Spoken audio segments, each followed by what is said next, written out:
Alright, this is part 5. You can go back and see the other parts if you would like.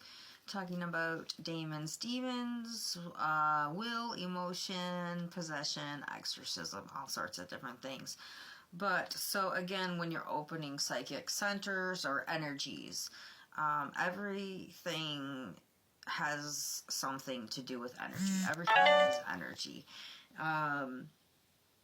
And to understand it, you have to understand it on its many different levels, okay? And a lot of us, you know, are only shown one way, and when in reality there are many different ways.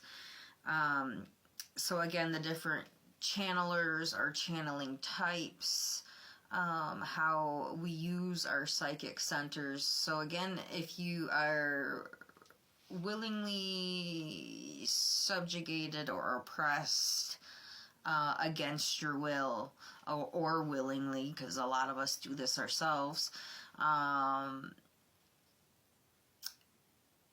you have those heightened senses when you oppress it and it's not, you know, really looked at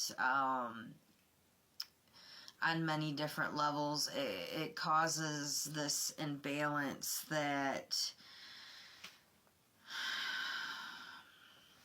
I forgot my train of thought, but like with this, I feel like it can be frustrating. It's very frustrating, but it's teaching us things, how to trust in the inner, you know, the inner workings. But you may feel that disconnectedness, you feel lost because you're not in tune, you know, with that internal clock.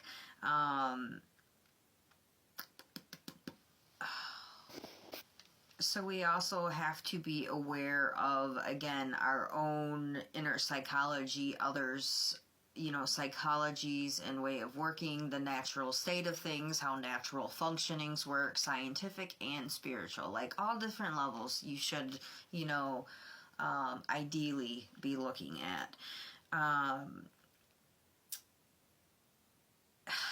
What the hell? I keep forgetting, like...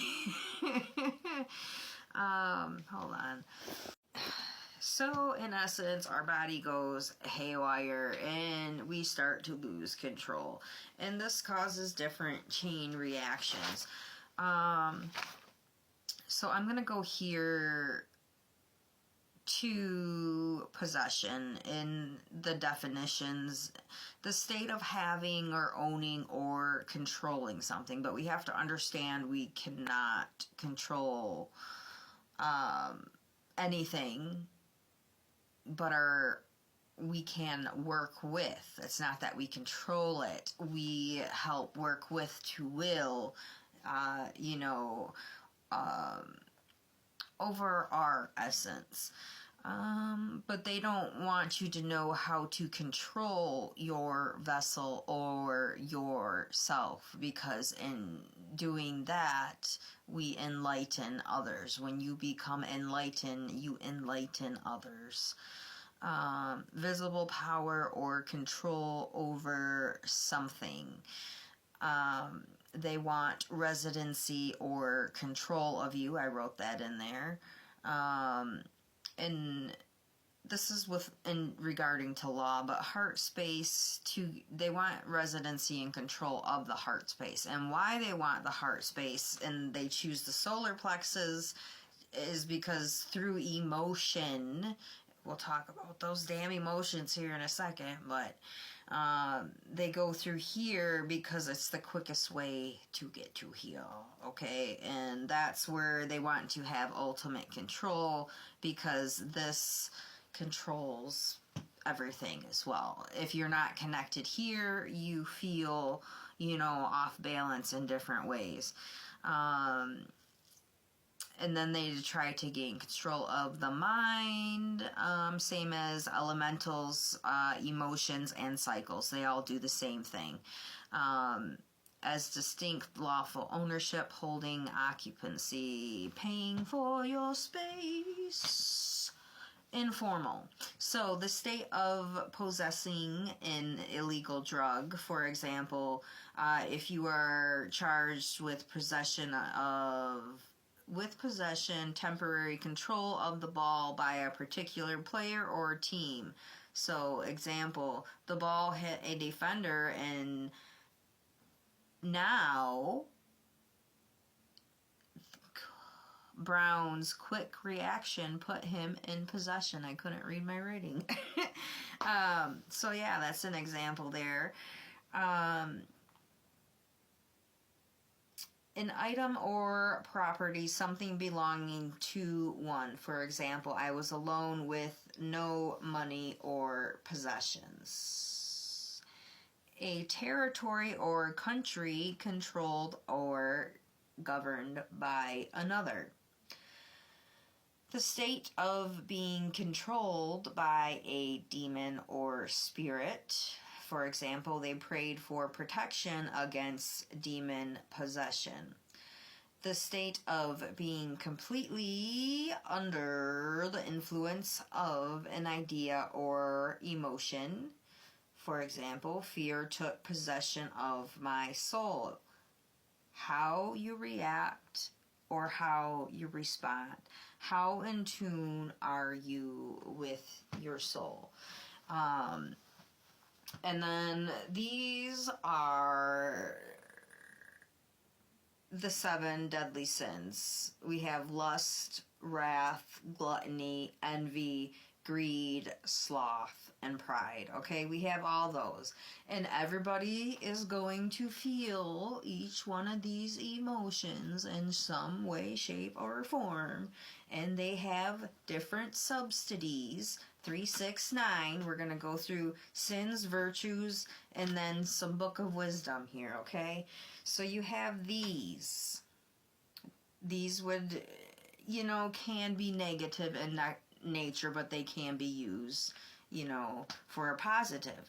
But virtues, chastity, temperance, charity, diligence, patience, kindness, humility. So not only can you take possession of the deadlier sins, you can take possession of virtues. The virtues of these positive things. And a lot of people don't put the time and effort into a lot of people will put a lot of time and effort into like these positive qualities, but only know it on a superficial level. So they're only showing you something instead of knowing something and being something. The same thing with the deadly sins. You can embody these, however you want, but it's what you do with it. And then the book of wisdom, which there was Aristotle and Plato, book of wisdom. So we have wisdom, and then temperance and moderation, common good, fortitude, prudence, justice, courage. These all have subsidies too. And so with each emotion that is listed, you can branch off and experience balancing effects that help you see the positive and the negative. So that's what all of those are about. And so they all sort of work together if you allow them, if you know about them. It's like we know about lust. We say we know about chastity, but do we? We say we know about wrath, and we may know that, but do we know temperance?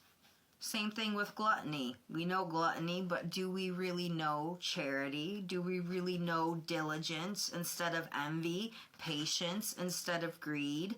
kindness instead of sloth, humility instead of pride? Do we know these? Do we know justice? Do we feel justice? Do we feel courage? Do we feel fortitude? Do we feel the common good? Do we feel the moderation? Do we have that? Do we have the wisdom? Do we hear that? Do you hear that vibration singing to you?